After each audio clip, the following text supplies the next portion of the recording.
Capítulo 1. Anton van Leeuwenhoek, el primer cazador de microbios. Hace 250 años que un hombre humilde llamado Leeuwenhoek se asomó por vez primera a un mundo nuevo y misterioso, poblado por millares de diferentes especies de seres diminutos, algunos muy feroces y mortíferos, otros útiles y benéficos, e incluso muchos cuyo hallazgo ha sido más importantísimo para la humanidad que el descubrimiento de cualquier continente o archipiélago. Ahora, la vida de Leeuwenhoek es casi tan desconocida como lo eran en su tiempo los fantásticamente diminutos animales y plantas que él descubrió. Esta es la vida del primer cazador de microbios. Es la historia de la audacia y la tenacidad que le caracterizaron a él, y que son atributos de aquellos que, movidos por una infatigable curiosidad, exploran y penetran un mundo nuevo y maravilloso. Estos cazadores, en su lucha por registrar este microcosmos, no vacilan en jugarse la vida. Sus aventuras están llenas de intentos fallidos, de errores y falsas esperanzas. Algunos de ellos, los más osados, perecieron víctimas de los mortíferos microorganismos que afanosamente estudiaban. Para muchos, la gloria lograda por sus esfuerzos fue vana o ínfima. Hoy en día los hombres de ciencia constituyen un elemento prestigioso de la sociedad. Cuentan con laboratorios en todas las grandes ciudades y sus proezas llenan las páginas de los diarios, a veces aún antes de convertirse en verdaderos logros. Un estudiante medianamente capacitado tiene las puertas abiertas para especializarse en cualquiera de las ramas de la ciencia y para ocupar con el tiempo una cátedra bien remunerada en una acogedora y bien equipada universidad. Pero remontémonos a la época de Leeuwenhoek, hace 250 años, e imaginémonos al joven Leeuwenhoek, ávido de conocimientos, recién egresado del colegio, y ante el dilema de elegir carrera. En aquellos tiempos, si un muchacho convaleciente de paperas preguntaba a su padre cuál era la causa de este mal, no cabe duda que el padre le contestaba: el enfermo está poseído por el espíritu maligno de las paperas. Esta explicación distaba de ser convincente, pero debía aceptarse sin mayores indagaciones, por temor a recibir una paliza o a ser arrojado de casa por el atrevimiento de poner en tela de juicio la ciencia paterna. El padre era la autoridad. Así era el mundo hace 250 años, cuando nació Leeuwenhoek. El hombre apenas había empezado a sacudirse las supersticiones más obscuras, avergonzándose de su ignorancia. Era aquel un mundo en el que la ciencia ensayaba sus primeros pasos. La ciencia, que no es otra cosa sino el intento de encontrar la verdad mediante la observación cuidadosa y el razonamiento claro. Aquel mundo mandó a la hoguera a Servet por el abominable pecado de disecar un cuerpo humano, y condenó a Galileo a cadena perpetua por haber osado demostrar que la Tierra giraba alrededor del Sol. Antonio van Leeuwenhoek nació en 1632, entre los azules molinos de viento, las pequeñas calles y los amplios canales de Delft, Holanda. Descendía de una honorable familia de fabricantes de cestos y de cerveza, ocupaciones muy respetadas aún en la Holanda de hoy. El padre de Antonio murió joven. La madre envió al niño a la escuela para que estudiara la carrera de funcionario público. Pero a los 16 años arrumbó los libros y entró de aprendiz en una tienda de Ámsterdam. Esta fue su universidad. Imaginemos a un estudiante de ciencias moderno adquiriendo conocimientos científicos entre piezas de tela, escuchando durante 6 años el tintineo de la campanilla del cajón del dinero y teniendo que mostrarse siempre amable con la larga fila de comadres holandesas que regateaban hasta el último centavo en forma desesperante. Pues bien, durante 6 años, esta fue su universidad. A los 21 años, Leeuwenhoek abandonó la tienda y regresó a Delft. Se casó y abrió su propia tienda de telas. En los 20 años que sucedieron, se sabe muy poco de él, salvo que se casó en segundas nupcias y tuvo varios hijos, que murieron casi todos de tierna edad. Seguramente fue en ese periodo cuando le nombraron conserje del ayuntamiento de Delft y le vino la extraña afición de tallar lentes. Había oído decir que fabricando lentes de un trozo de cristal transparente, se podían ver con ellas las cosas de mucho mayor tamaño que lo que aparecen a simple vista. Poco sabemos de la vida de Leeuwenhoek. entre sus 20 y 40 años, pero es indudable que por esos entonces se le consideraba un hombre ignorante.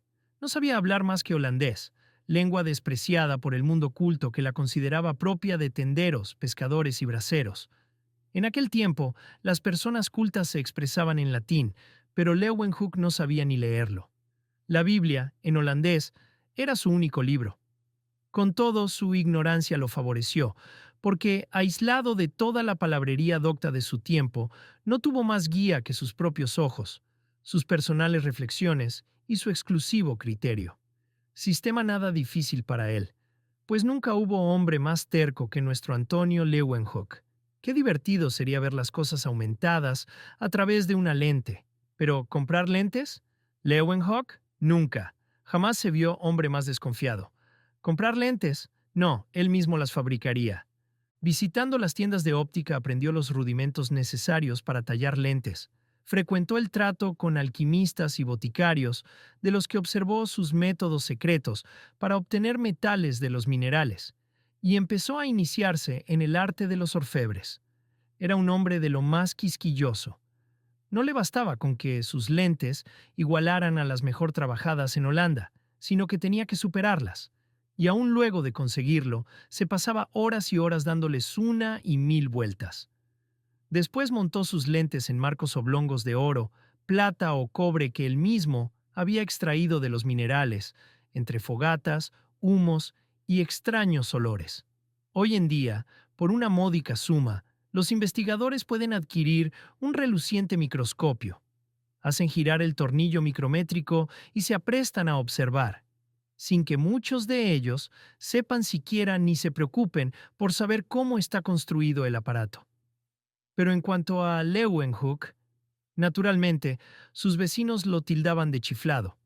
Pero aún así, y pesar de sus manos abrasadas y llenas de ampollas, persistió en su trabajo, olvidando a su familia y sin preocuparse de sus amigos. Trabajaba hasta altas horas de la noche en apego a su delicada tarea.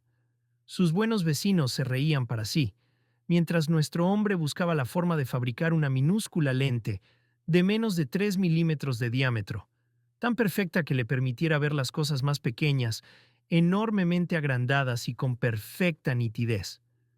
Sí, nuestro tendero era muy inculto, pero era el único hombre en toda Holanda que sabía fabricar aquellas lentes, y él mismo decía de sus vecinos: debemos perdonarlos en vista de su ignorancia. Satisfecho de sí mismo y en paz con el mundo, este tendero se dedicó a examinar con sus lentes cuanto caía en sus manos. Analizó las fibras musculares de una ballena y las escamas de su propia piel. En la carnicería consiguió ojos de buey, y se quedó maravillado de la estructura del cristalino. Pasó horas enteras observando la lana de ovejas y los pelos de castor y liebre, cuyos finos filamentos se transformaban, bajo su pedacito de cristal, en gruesos troncos. Con sumo cuidado, disecó la cabeza de una mosca, ensartando la masa encefálica en la finísima aguja de su microscopio. Al mirarla, se quedó asombrado. Examinó cortes transversales de madera de 2 especies diferentes de árboles y observó el interior de semillas de plantas. «¡Imposible!», exclamó, cuando, por vez primera, contempló la increíble perfección de la boca chupadora de una pulga y las patas de un piojo. Era Leeuwenhoek como un cachorro que olfatea todo lo que hay a su alrededor, indiscriminadamente, sin existir miramiento alguno. Jamás hubo hombre más escéptico que Leeuwenhoek. Miraba y remiraba, una y 100 veces, este aguijón de abeja o aquella pata de piojo. Durante meses enteros dejaba clavadas muestras en la aguja de su extraño microscopio, y para poder observar otras cosas, se vio precisado a fabricar cientos de microscopios. Así podía volver a examinar los primeros especímenes y confrontar cuidadosamente el resultado de las nuevas observaciones. Solo hasta estar seguro de que no había variación alguna en lo que atisbaba, después de mirarlo y remirarlo cientos de veces, solo entonces hacía algún dibujo de sus observaciones. Y, aún así, no quedaba del todo satisfecho y solía decir: la gente que por primera vez mira por un microscopio dice: ahora veo una cosa, luego me parece diferente. es que el observador más hábil puede equivocarse. En estas observaciones he empleado más tiempo del que muchos creerían, pero las realicé con sumo gusto, haciendo caso omiso de quienes me preguntaban que para qué me tomaba tanto trabajo y con qué finalidad. Pero yo no escribo para estas gentes, sino para los filósofos. Así, durante 20 años, trabajó en completo aislamiento. En aquel tiempo, la segunda mitad del siglo XVII, surgían nuevos movimientos en todo el mundo. En Inglaterra, Francia e Italia, hombres singulares comenzaban a dudar de aquello que hasta entonces era considerado como verdad. Ya no nos callamos porque Aristóteles afirme tal cosa o el Papa tal otra, decían estos rebeldes. Solo nos fiaremos de nuestras propias observaciones 1000 veces repetidas y de los pesos exactos de nuestras balanzas. Únicamente nos atendremos al resultado de nuestros experimentos y nada más. Y en Inglaterra, unos cuantos de estos revolucionarios formaron una sociedad llamada The Invisible College, que tuvo que ser invisible, porque si Cromwell se hubiera enterado de los extraños asuntos que pretendían dilucidar, los habría ahorcado por conspiradores y herejes. Y hay que ver a qué experimentos llegaron aquellos investigadores tan escépticos.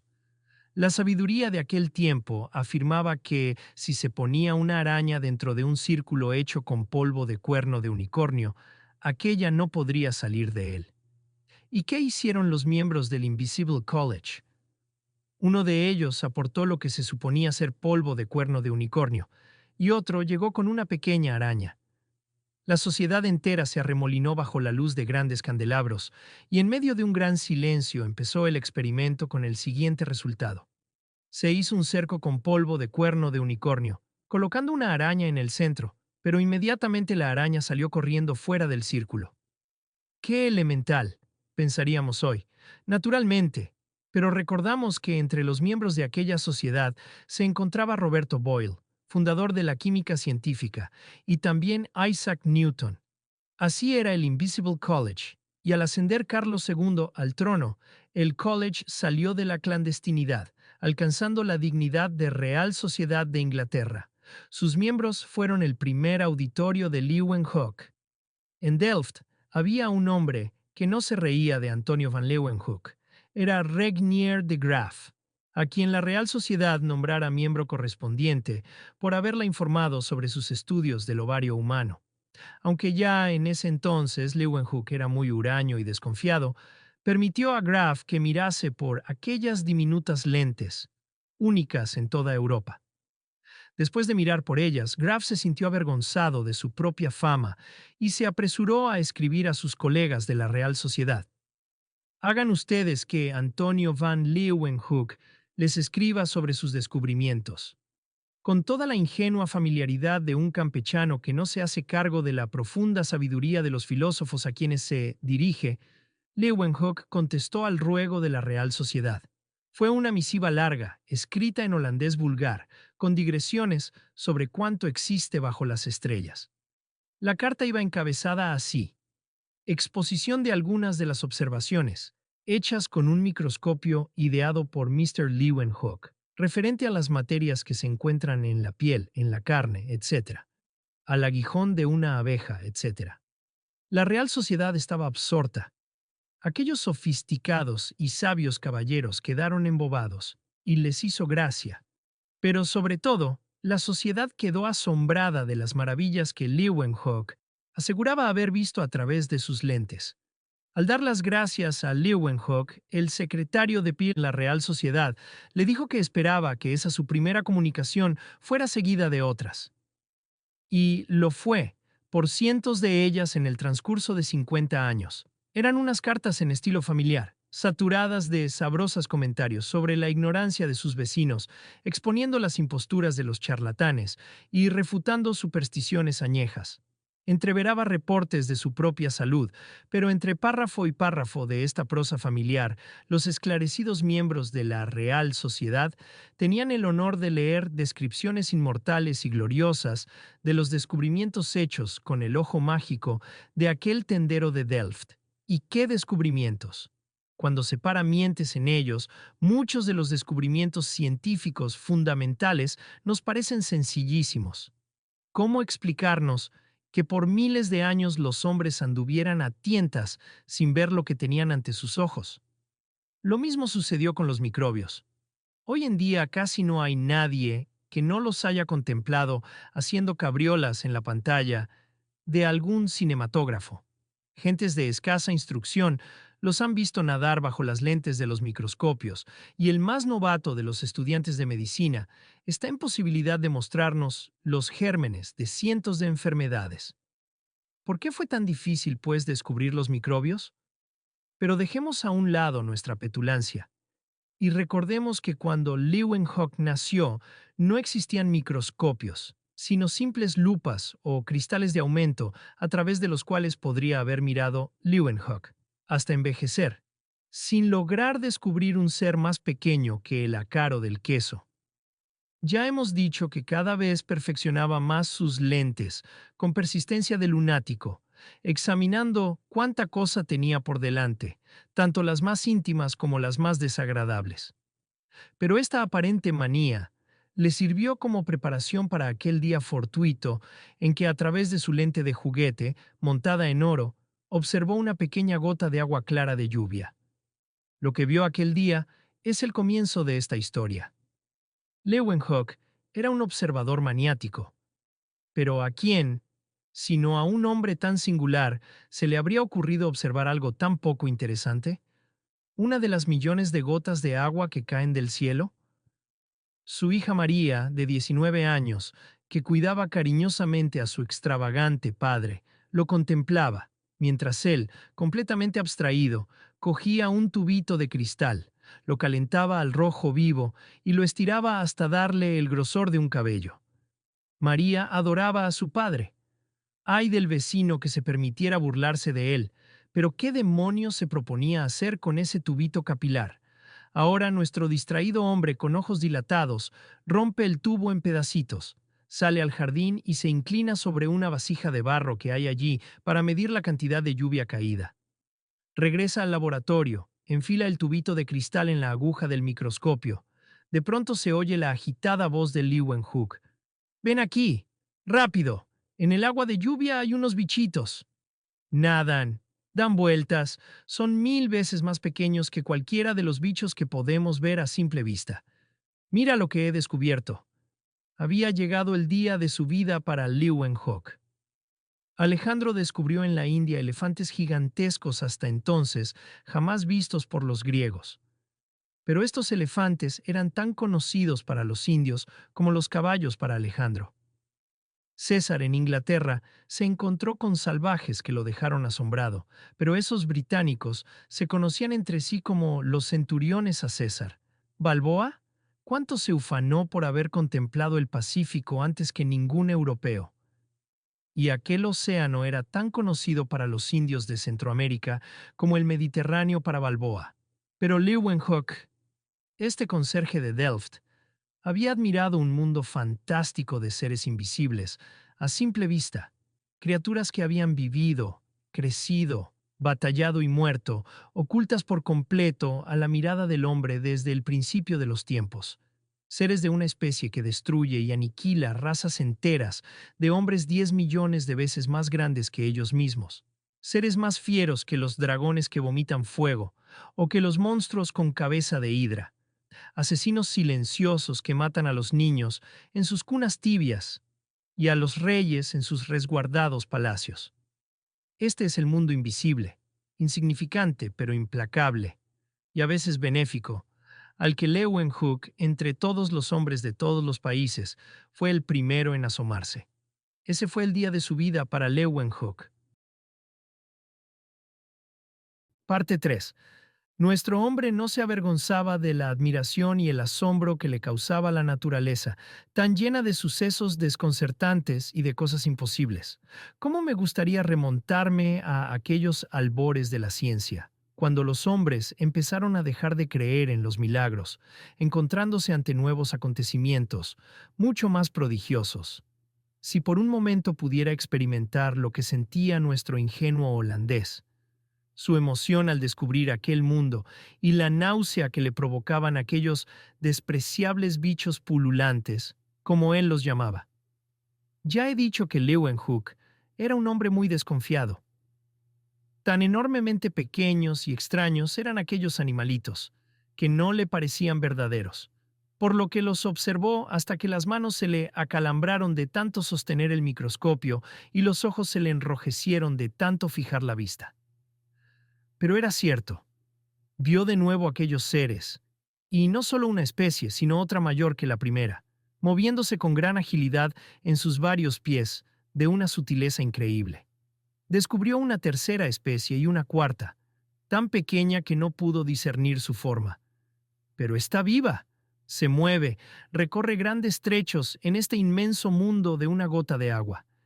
¿Qué seres más ágiles? Se detienen, quedan inmóviles, como en equilibrio sobre un punto.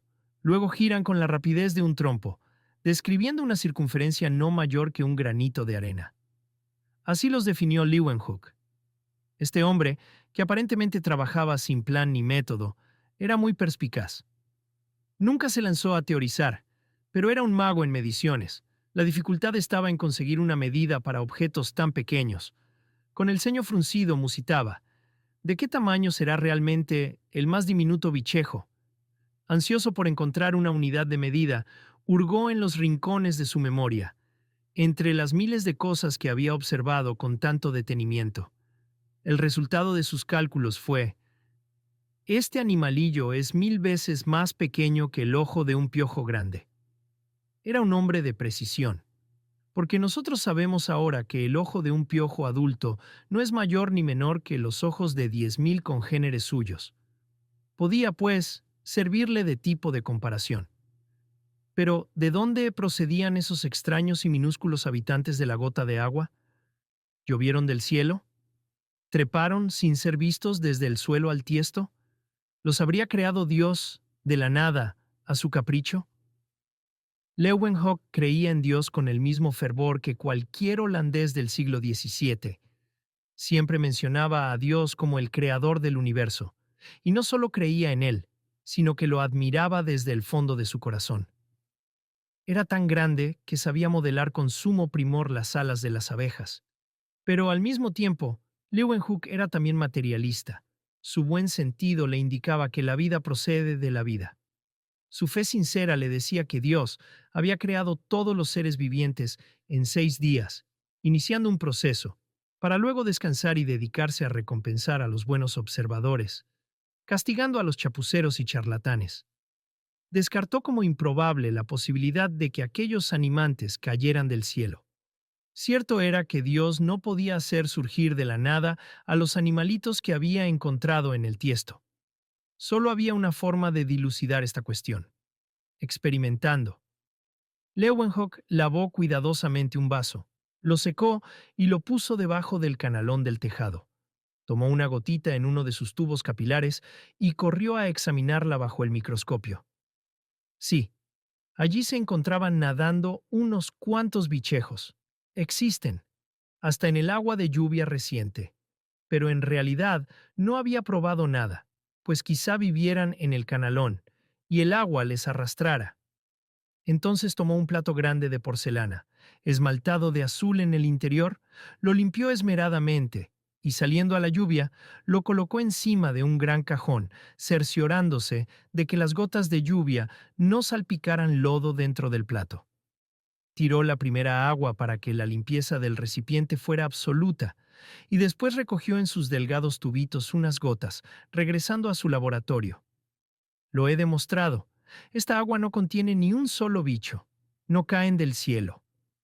Conservo el agua, examinándola hora tras hora y día tras día, y al cuarto día vio que comenzaban a aparecer los diminutos bichejos junto con briznas de polvo y pequeñas hilachas. Eso se llama ser pertinaz. Imaginaremos un mundo en el que todos los hombres sometiesen sus juicios tan absolutos a las ordalías de los experimentos tan lógicos de un Leeuwenhoek. ¿Y creen ustedes que escribió a la Real Sociedad manifestando lo que acababa de descubrir? Ni pensarlo. Era un hombre circunspecto. Bajo sus lentes pasaron aguas de todas clases. Agua conservada en la atmósfera confinada de su laboratorio. Agua contenida en una vasija sobre el tejado de su casa. agua de los no muy limpios canales de Delft y agua del profundo y fresco pozo de su jardín. En todas ellas pudo observar los mismos bichos, quedándose boquiabierto ante su enorme pequeñez. Encontró que miles de esos seres eran menores que un grano de arena, y comparándolos con el ácaro del queso, guardaban la misma proporción que una abeja con un caballo. Los contemplaba incansablemente, viéndolos nadar entremezclados, como un enjambre de mosquitos. Andaba a tientas, naturalmente, a tropezones, como todos los que desprovistos de presciencia encuentran lo que nunca se propusieron buscar. Sus nuevos bichejos eran maravillosos, pero no lo satisfacían. Continuaba hurgando en todo lo imaginable, tratando de observar con más detalle, buscando la razón de las cosas. ¿Qué es lo que hace picante a la pimienta?, se preguntó un buen día, haciendo la siguiente conjetura. Debe haber unos pinchitos en las partículas de la pimienta que son los que pican la lengua al comerla. Pero, ¿existían dichos pinchitos? Empezó a trajinar con pimienta seca. Estornudaba, sudaba, sin conseguir granitos de pimienta lo suficientemente pequeños para poder examinarlos en el microscopio, hasta que, finalmente, pensó en remojar la pimienta durante varias semanas, al cabo de las cuales, con agujas muy finas, aisló una pizca de pimienta casi invisible y la introdujo con una gota de agua en uno de los tubos capilares, y entonces miró. Observó algo capaz de trastornar la cabeza al hombre más cuerdo. Se olvidó de los posibles pinchitos de la pimienta. Con el interés de un niño atento, observó las maromas de un increíble número de animalillos de varias clases que se movían fácil y desordenadamente de un lado a otro. Así fue como Leeuwenhoek se tropezó con un magnífico medio de cultivo para criar a sus nuevos y diminutos animalillos. Ahora sí había llegado el momento de informar de todo esto a los grandes señores de Londres. Con la mayor sencillez les describió su propio asombro. En página tras página de pulcra caligrafía, con palabras llanas, les contó cómo 1 millón de estos animalillos cabrían en un grano de arena, y cómo una sola gota de su agua de pimienta, en la que tan bien se desarrollaban, contenía más de 2.700.000 animalillos. Traducida al inglés, la carta fue leída a los doctos escépticos que ni siquiera creían en las virtudes mágicas del cuerno del unicornio, y dejó atónito al sabio auditorio. Pero, ¿qué era eso? El holandés afirmaba haber descubierto unos seres tan pequeños que en una sola gota de agua cabían tantos como el número de habitantes que poblaban su tierra natal. ¡Qué disparate! Era innegable que el ácaro del queso era el animal más pequeño creado por Dios. Pero hubo unos cuantos miembros de la Real Sociedad que lo tomaron en serio. La precisión de Leeuwenhoek les constaba. Todo lo que hasta ahora les había dado a conocer fue comprobado. La contestación consistió en una carta dirigida al conserje científico, rogándole detallara la manera en que había construido su microscopio y les explicara su método de observación. La carta irritó a Leeuwenhoek. La crítica de los idiotas de Delft no le importaba, pero la Real Sociedad. Él creía que trataba con filósofos. ¿Les escribiría revelando los detalles solicitados o se guardaría en adelante para sí sus observaciones? Podemos imaginárnoslo murmurando: «Santo Dios, estos métodos para descubrir grandes misterios, cuántos trabajos y sudores me han costado, qué de befas e ironías tuve que aguantar para lograr perfeccionar mis microscopios y mis métodos de observación». Pero los creadores necesitan auditorio. Sabía que los incrédulos de la Real Sociedad serían tan tenaces en demostrar la inexistencia de sus animalillos como él lo había sido en descubrirlos. Se sentía hondamente herido, pero los creadores necesitan público. Y así fue como contestó, en una extensa carta, asegurando que no exageraba, explicaba sus cálculos. Los modernos cazadores de microbios, con todos sus aparatos, se muestran solo ligeramente más exactos, incluyendo una serie de cómputos, sumas, multiplicaciones y divisiones, hasta que la carta parecía la tarea de aritmética de un escolar. Y terminaba diciendo que muchos ciudadanos de Delft habían visto con auxilio de sus lentes, aquellos extraños y novedosos de animalitos, y que lo habían felicitado por ello, que les enviaría certificados de prominentes ciudadanos de Delft, 2 eclesiásticos, un notario público y otras 8 personas fidedignas, pero que de ninguna manera les diría el modo en que había fabricado sus microscopios, cómo celaba su secreto. Para que la gente mirase por sus pequeños aparatos, él mismo los sostenía con sus propias manos, y que no se atrevieran siquiera a tocarlos porque los echaba de su casa. Era como un niño ansioso y orgulloso de enseñar a sus amigos una hermosa y jugosa manzana, pero sin permitirles tocarla, por temor a que la mordieran. Así que la Real Sociedad encargó a Robert Hooke y a Nehemiah Grew la construcción de los mejores microscopios de que fueran capaces, y también la preparación de agua de pimienta de la mejor calidad. El 15 de noviembre de 1677 llegó Hooke a la reunión, presa de gran excitación, pues Leeuwenhoek no había mentido. Allí estaban aquellos increíbles bichos. Los miembros se levantaron de sus asientos, apiñándose alrededor del microscopio. Miraron y exclamaron: «Ese hombre es un mago de la observación. Día inolvidable para Leeuwenhoek». Poco más tarde, la Real Sociedad lo nombró miembro y le envió un elegante diploma de socio, en una caja de plata cuya tapa ostentaba grabado el emblema de la sociedad. La respuesta de Leeuwenhoek no se dejó esperar. «Os serviré fielmente durante el resto de mi vida». Y fiel a su promesa, siguió enviándoles aquellas cartas, mezcla de comentarios familiares y de ciencia, hasta su muerte, acaecida a los 91 años. ¿Pero enviar un microscopio? La Real Sociedad llegó hasta comisionar al doctor Molyneux para que redactara un informe sobre aquel conserje descubridor de lo invisible. Molyneux le ofreció a Leeuwenhoek una suma considerable por uno de sus microscopios. Ya que tenía cientos de ellos, seguramente podría desprenderse de alguno. Pero no, ¿el señor de la Real Sociedad deseaba ver algo más? Ahí había en una botella algunos embriones de ostra, acá diversos animalillos agilísimos, y para que el inglés hiciera sus observaciones, el holandés sostuvo sus microscopios, mientras con el rabillo del ojo vigilaba al sin duda honrado visitante para que no tocase nada o hurtase cualquier cosa. «Pero sus instrumentos son maravillosos», exclamó Molyneux. «Muestran las cosas con una nitidez 1000 veces mayor que la mejor de las lentes que tenemos en Inglaterra». «Mucho me gustaría», contestó Leeuwenhoek, «poder enseñarle mis mejores lentes y mi método especial de observación, pero son cosas que reservo exclusivamente para mí y que no enseño a nadie, ni a mi propia familia». Parte 4. Aquellos animalillos se encontraban en todas partes. Leeuwenhoek refirió a la Real Sociedad cómo hasta en su propia boca había encontrado una multitud de aquellos seres subvisibles.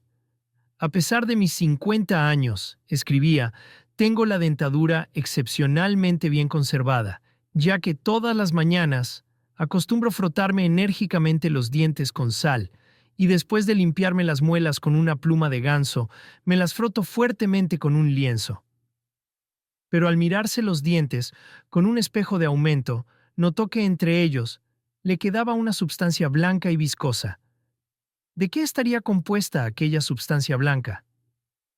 Tomó de sus dientes una partícula de esta sustancia, la mezcló con agua de lluvia pura, mojó en ella un tubito que colocó en la aguja del microscopio, se encerró en su despacho y... ¿qué era aquello que surgía de la gris opacidad de la lente hasta alcanzar una perfecta nitidez a medida que enfocaba? He aquí un ser increíblemente sutil que saltaba en el agua del tubo como el pez llamado Lucio. Había, además, una segunda especie que nadaba un poco hacia adelante. Giraba de repente para dar luego una serie de cabriolas.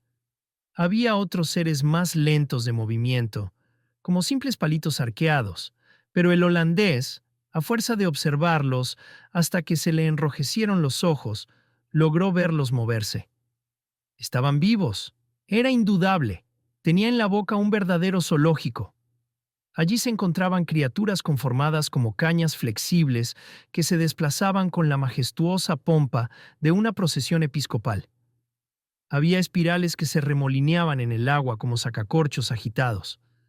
Para este hombre, todo lo que caía en sus manos era objeto de experimentación, hasta su misma persona.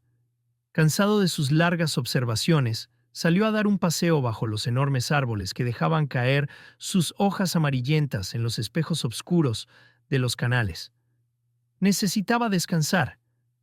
De pronto se encontró con un anciano, un tipo muy interesante. Al hablar con este anciano, escribió Leeuwenhoek a la Real Sociedad. Persona de vida ordenada, que jamás bebe aguardiente y rara vez vino, y no fuma, me fijé, sin querer, en sus dientes largos y descarnados. Se me ocurrió preguntarle cuánto tiempo hacía que no se los limpiaba, a lo que me contestó que no lo había hecho jamás en su vida. Al instante se olvidó de sus ojos cansados. Vaya zoológico que tendría en la boca aquel viejo. Arrastró hasta su laboratorio a aquella sucia pero virtuosa víctima de su curiosidad, esperando desde luego encontrar millones de bichejos en su boca.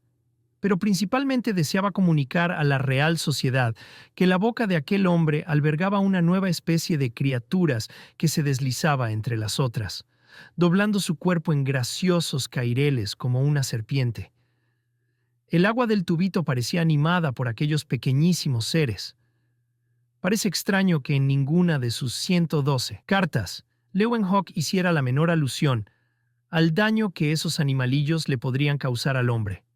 Los había visto en el agua potable, los descubrió en la boca, años después los encontró en los intestinos de las ranas y de los caballos, y hasta en sus propias deyecciones. Cuando les acometía una flojedad de vientre, según su expresión, los encontraba por enjambres, sin que jamás se le ocurriera que aquellos animalitos pudieran ser la causa de su mal. Los cazadores modernos, si es que disponen de tiempo para estudiar los escritos de Leeuwenhoek, tienen mucho que aprender de su renuncia a sacar conclusiones precipitadas, evitando dejarse llevar por la imaginación, pues en los últimos 50 años resulta que miles de microbios fueron denunciados como causantes de otras tantas enfermedades, siendo así que, en la mayoría de los casos, esos gérmenes no eran sino huéspedes casuales del cuerpo al presentarse la enfermedad. Leeuwenhoek tenía mucho cuidado de no hacer atribuciones precipitadas. Por su sano instinto comprendía la complejidad infinita de la realidad, y dado el confuso laberinto de causas que rigen la vida, evitaba caer en el peligro de determinar a una cosa como causa de otra. Corrieron los años. Continuó al frente de su tienda y se ocupó de que el ayuntamiento de Delft estuviera bien barrido. Se volvió más brusco y desconfiado, pasando más y más horas en mirar por sus centenares de microscopios, y consumó un sinnúmero de descubrimientos admirables. Fue el primero en observar, en la cola de un pececillo, cuya cabeza insertó previamente en un tubo de cristal, los vasos capilares por los que pasa la sangre de las arterias a las venas, completando así la teoría de la circulación de la sangre del inglés Harvey. Para sus ojos escudriñadores, hasta las cosas de la vida más sagradas, más inmundas y más románticas, eran solo material interesante para la observación. Descubrió los espermatozoides del hombre, y su fría investigación de cosas tan delicadas habría podido ser tildada de indecorosa, de haberse tratado de un hombre menos inocente que él. Con el devenir de los años, su nombre llegó a ser conocido en toda Europa. Pedro el Grande de Rusia pasó a saludarle, y la reina de Inglaterra hizo un viaje a Delft con el único fin de contemplar las maravillas que se veían a través de sus microscopios. A petición de la Real Sociedad, refutó toda clase de supersticiones. Y aparte de Robert Boyle e Isaac Newton, fue el más famoso de los miembros de aquella institución. ¿Perdió la cabeza con tantos honores? De ninguna manera, porque, para empezar, ya se tenía en muy alta estima. Su soberbia no tenía límites, como tampoco su humildad ante el misterio ignoto que lo rodeaba a él y a todos los hombres. Admiraba al Dios de su patria, pero su verdadero Dios era la verdad. He aquí su profesión de fe. Estoy decidido a no aferrarme tenazmente a mis ideas, abandonándolas tan pronto como encuentre razones plausibles para hacerlo. Tan cierto es esto como que mi único propósito, y en la medida de mis fuerzas, es poner la verdad frente a mis ojos, y emplear el poco talento que me ha sido concedido en apartar al mundo de sus viejas supersticiones paganas, caminando en la verdad sin abandonarla jamás. La salud de Leeuwenhoek era verdaderamente sorprendente. A los 80 años, su mano se veía aún firme cuando sostenía el microscopio para que sus visitantes mirasen aquellos famosos bichos. Pero le gustaba beber por las noches. ¿A qué holandés no? Parece que su única indisposición era el malestar que sentía por las mañanas, natural después de aquellas noches de copeo. Aborrecía a los médicos. ¿Cómo podían entender las enfermedades del cuerpo si no conocían ni la milésima parte de lo que él sabía de la forma en que estaba constituido? Por consiguiente, Leeuwenhoek se guiaba por sus propias y extrañas teorías acerca de su malestar. Sabía que la sangre estaba llena de pequeños glóbulos, había sido el primero en verlos, y que esos glóbulos tenían que pasar por los delgadísimos capilares para ir de las arterias a las venas. ¿No los había descubierto él mismo en la cola de un pez? Dedujo, pues, que la sangre se espesaba después de aquellas noches de francachela, dificultando su paso por los capilares. Ya se las arreglaría él para hacerla más fluida. Sobre esto, escribía a la Real Sociedad. Cuando ceno demasiado, a la mañana siguiente tomo muchas tazas de café, lo más caliente posible, hasta que rompo a sudar. Si con este remedio no consigo reponerme, tampoco podría lograrlo la farmacopea entera de un boticario. Es lo único que he hecho durante años cuando he tenido fiebre. Este hábito de tomar café muy caliente lo condujo a efectuar otra observación, muy curiosa, relacionada con los animalillos. Todo cuando hacía lo llevaba a espiar un nuevo hecho de la naturaleza, pues vivía envuelto en aquellos dramas que se desarrollaban bajo la lente de su microscopio, como un niño boquiabierto escuchando un cuento de hadas. No se hastiaba de leer la misma historia de la naturaleza, encontrando siempre nuevos aspectos en este libro viviente. Así pues, años más tarde de haber descubierto en su boca los microbios, una buena mañana, en medio de los sudores provocados por su plan curativo de beber enormes cantidades de café, ocúrresele examinar de nuevo la substancia blanca que cubría sus dientes. ¿Pero qué es lo que había sucedido? No encontró ningún animalillo. Mejor dicho, ninguno vivo, pues apenas lograba discernir miríadas de cuerpos inertes y alguno que otro que se movía lentamente, como enfermo. En nombre de todos los santos de la corte celestial, gruñó. Espero que a ninguno de los señores de la Real Sociedad se le ocurra buscar bichos en su boca, pues si no los encuentra, va a desmentir mis observaciones. Pero veamos, el café que acababa de beber estaba tan caliente que casi se abrazó los labios, y el sarro observado era el de los dientes incisivos, exactamente por donde el café había pasado. ¿Qué encontraría si examinaba el sarro de las muelas? Con gran sorpresa vi una cantidad increíble de animalillos, en tan pequeña cantidad de sarro, que de no haberlos visto por mis propios ojos, jamás lo habría creído. Procedió luego a efectuar cuidadosos experimentos en tubos, calentando el agua con sus minúsculos habitantes a una temperatura algo superior a la de un baño caliente. Instantáneamente cesaron las locas carreras de los bichos. Al enfriar el agua, no recobraron su vitalidad. Era el café caliente lo que había matado a los bichejos de sus dientes incisivos. Con cuánto placer los contempló de nuevo. Pero se sentía molesto y fastidiado porque no podía distinguir las cabezas ni las colas de aquellos animalillos, que culebreaban hacia adelante y hacia atrás, sin girar, con la misma rapidez. Pero debían de tener cabezas y colas, así como hígado, cerebro y vasos sanguíneos. Con la mente volvió a su labor de 40 años atrás, cuando bajo sus potentes lentes descubrió que las pulgas y los ácaras del queso, tan toscos y sencillos a simple vista, poseían un sistema tan complicado y perfecto como el humano. Pero, a pesar de sus intentos con sus mejores microscopios, aquellos animalillos aparecían siempre como simples cordones o en forma de esferas o espirales. En vista de esto, se contentó con calcular, para comunicarlo a la Real Sociedad. ¿Cuál sería el diámetro de los invisibles vasos sanguíneos de los microbios? Claro que ni por asomo se le ocurrió dar a entender que los había visto. Únicamente le divertía asombrar a aquellos caballeros con sus elucubraciones acerca de la increíble pequeñez de los microbios.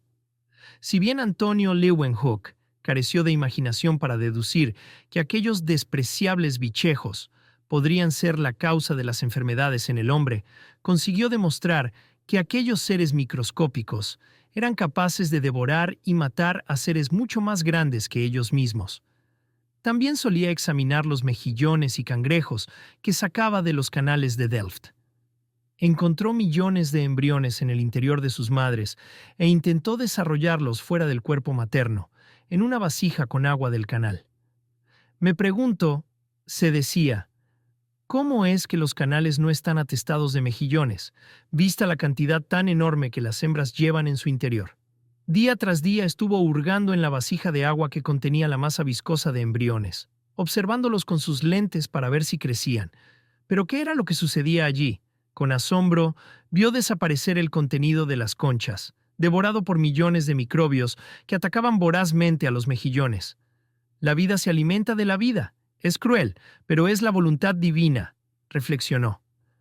Para nuestro bien indudablemente, porque si estos animalillos no existieran, dos canales estarían atestados de mejillones, dado que cada madre lleva en su interior más de 1 millar de hijos.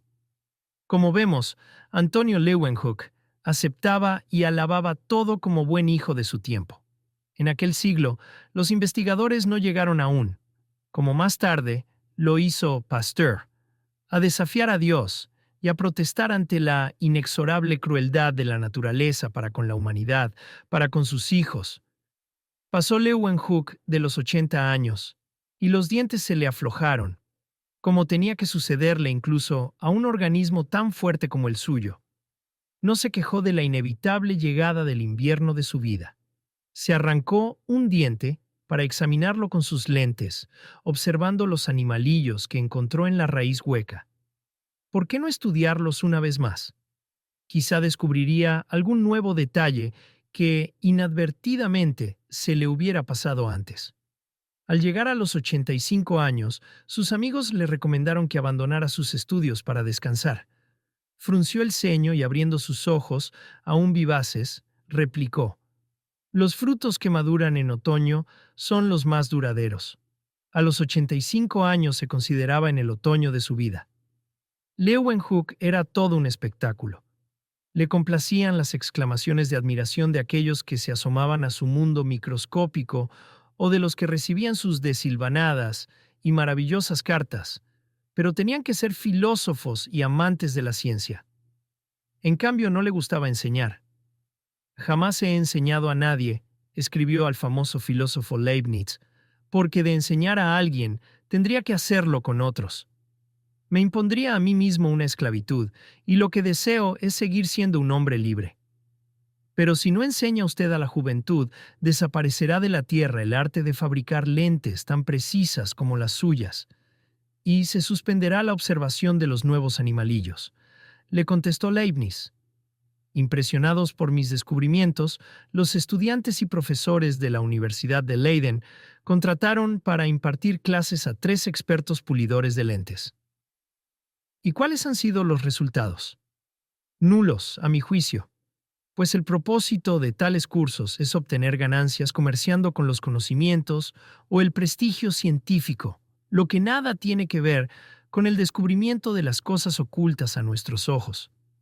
Estoy convencido de que entre 1 millar de personas no hay una capaz de continuar mis estudios, pues para ello necesitaría disponer de tiempo ilimitado y de mucho dinero, amén de la dedicada atención requerida si se ha de lograr algo.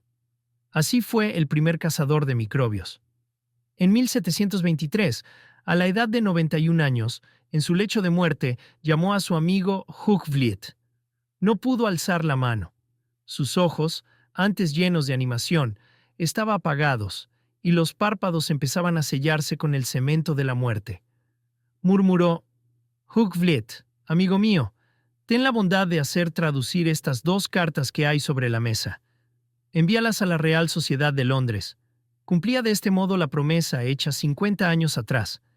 Y al escribir Hugh Vliet, remitiendo las cartas, decía: envió a ustedes, doctos señores, el postrer presente de mi amigo, esperando que sus últimas palabras les serán gratas. Así traspuso el umbral de la muerte el primer cazador de microbios.